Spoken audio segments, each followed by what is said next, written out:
ओम श्री परमात्मने नमः.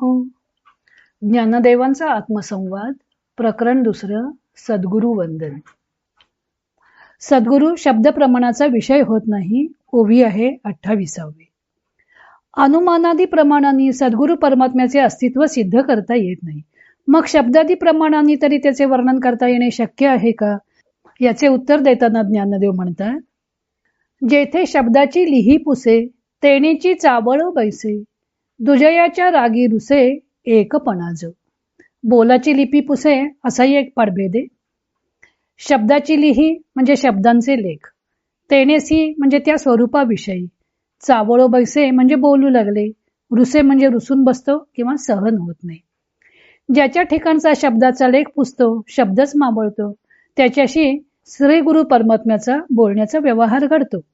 दुसरेपणाचा रंग त्याच्यावर पडला की तो सद्गुरु परमात्मा रुसतो, त्याला दुसरेपणा खपत नाही. स्वामी स्वरूपानंद याचं अभंग रूपांतर करताना म्हणतात, शब्दलिपी जेथे जाते मावळून, मौनेची व्याख्यान करी जोका, द्वैत सापेक्षत्वे जे का एकपण, राहे जे मिळोन तया तेही. या ओवी ज्ञानदेवांनी सद्गुरु परमात्म्याची 2 वैशिष्ट्ये सांगितली आहेत.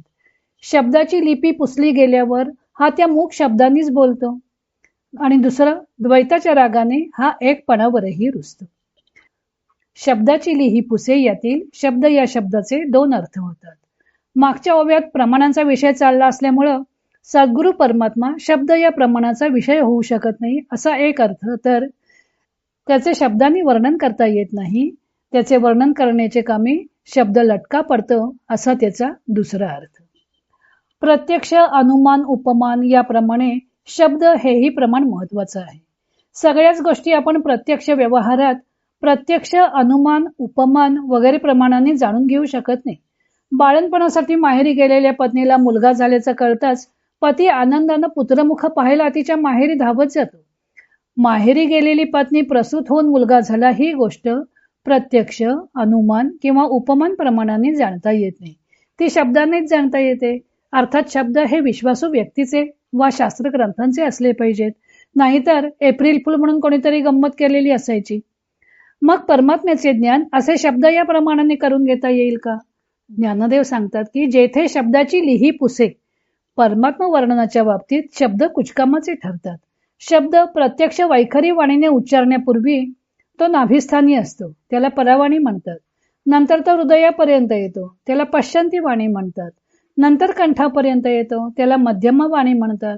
आणि नंतर तो जिभेने उच्चारला जातो, त्याला वैखरी वाणी म्हणतात. आता परमात्मा सद्गुरूंचे ज्ञान प्रत्यक्ष, अनुमान, उपमान या प्रमाणाने करून घेता येत नाही, तर शब्द हे प्रमाण ते ज्ञान करून देऊ शकते का? शास्त्रग्रंथ काय सांगतात? केनोपनिषदात याचे छान वर्णन केलं आहे. न तत्र चक्षुर गच्छति न वाक् गच्छति नो मनः, न विद्मो न विजानीमो यथैतत् अनुशिष्यत. ब्रह्माप्रत चक्षु जाऊ शकत नाही, वाचा जाऊ शकत नाही, मन जाऊ शकत नाही, म्हणून आम्हाला ते ब्रह्म जाणता येत नाही. शिष्याला ते समजावून देता येईल अशा रीतीने ते आम्हाला समजलेले नाही. कोणत्याही वस्तूचं शब्दाने वर्णन करण्यासाठी ती वस्तू आधी प्रत्यक्ष प्रमाणाने ज्ञात असली पाहिजे. पण परमात्म्याच्या बाबतीत तर तेथे नेत्र, वाणी, मन कोणीच पोहोचू शकत नाही. मग त्याचं वर्णन किंवा ज्ञान शब्दांनी कसं करून घेता येईल? आता ते परमात्म तत्व कोणत्याही इंद्रियांच्या कक्षेत येतच नाही म्हटल्यावर ते आहे तरी कसं म्हणावं? केनोपनिषदकार याचं उत्तर देताना पुढे म्हणतात, अन्यत एव तत् विदितात अथ अविदितात अधि इति शुश्रूम पूर्वेशम ये नसतात व्याचे चक्षिरे. ते ब्रह्म कसे आहे? तर जे जे म्हणून ज्ञात व जे जे अज्ञात त्या सर्वाहून निराळे हे ब्रह्म आहे. ज्या प्राचीन आचार्यांनी आम्हाला हे समजावून सांगितलं त्याचकडून आम्ही असंच ऐकलं. ते ब्रह्म अनिर्वचनीय आहे, त्याचे शब्दात वर्णन करून सांगता येत नाही. जेवढ्या म्हणून ज्ञात गोष्टी आहेत त्यांच्यापेक्षा ते वेगळे आहे, पण म्हणून ते नाही असंही म्हणता येत नाही.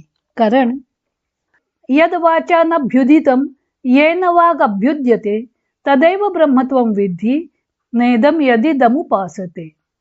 केनोपनिषद सांगतं की वाणीनं ज्याचं वर्णन करता येत नाही अथवा ज्ञान करून घेता येत नाही, पण त्याच्या आधारावरच वाणीचं कार्य चालतं, ते ब्रह्म आहे असं तू जाण.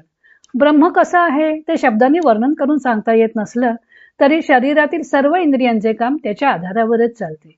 त्यामुळे ते नाही असं म्हणता येत नाही. एकूण शब्दप्रमाणही तेथे लटके पडते. तीच गोष्ट ज्ञानदेव येथे शब्दाची लिही पुसे या चरणात सांगत आहेत. परमात्मरूप चारही वाचांच्या अतीत. वैखरीची धाव फार तर परावाचेपर्यंत जाऊ शकते, त्यापुढे वैखरीही जाऊ शकत नाही. मग यतो वाचा निवर्तन्ते अप्राप्य मनसासह अशी स्थिती होती. त्या स्वरूपापासून मनासह वाणी परत फिरते. मग परावाचेच्याही पलीकडे असणारे परमात्म तत्व शब्दांना कसे सापडणार? त्यामुळे सद्गुरु परमात्म्याचे आकलन करण्याचे सामर्थ्य शब्दात नाही. सद्गुरु परमात्म्याच्या ठिकाणी शब्दाचा शब्दपणात संपतो. मग त्याचे प्रमाणत्व राहणार कसे? एकूण सद्गुरु परमात्मा हा शब्दातीत आहे. शब्द पुसले गेल्यावरच त्या मूक शब्दांनी हा संभाषण करतो. तेनेसी चावळो बैसे. ज्ञानदेवानी ज्ञानेश्वरीत वर्णन करताना म्हटलं आहे की मौनगा तुझे राशी नाव, आता स्तोत्री के बांधो हाव, दिसती तेतुली माव भजो काही.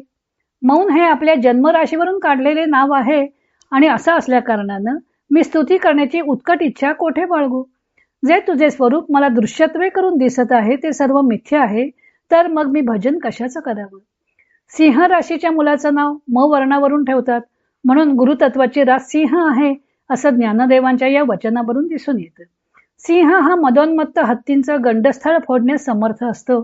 तसे सद्गुरू हे शिष्याचे कामक्रोधादी मदोन्मत्त हत्तीसारखे असणारे दोष पूर्णपणे दूर करण्यास समर्थ असतात. राशीप्रमाणे येणारे आद्याक्षर म आहे, म्हणून मौन हेच गुरूंचे राशीवरून ठेवलेले नाव आहे. गुरोस्तु मौनम व्याख्यानम शिष्यास्तु छिन्न संशय.